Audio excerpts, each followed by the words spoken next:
ಕವಿಯ ರಾಶಿಯಲ್ಲಿ ಹೊನ್ನ ರಶ್ಮಿಯಲ್ಲಿ ಜನಿಸಿತೊಂದು ರೂಪ.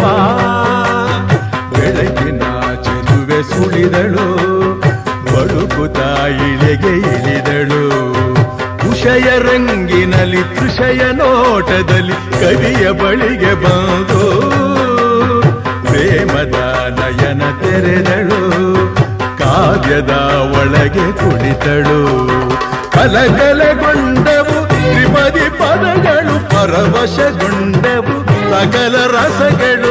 ഇരുಳು ಸರಿದು ಬೆಳಕು ಹರಿದು ಕನಸು ಮುಗಿದು ಮನಸ್ಸು ಚಿಗಿದು ಸರಿಗಮಪ ಪದನಿಸ ಸಂಚಾರದಲ್ಲಿ ಮೇಘ ಬಂತು ಮೇಘ, ಮೇಘ ಬಂತು ಮೇಘ, ಮೇಘ ಕಾವ್ಯದ ಮೇಘ, ಕನ್ಯಾ ಕವನ ಮೇಘ.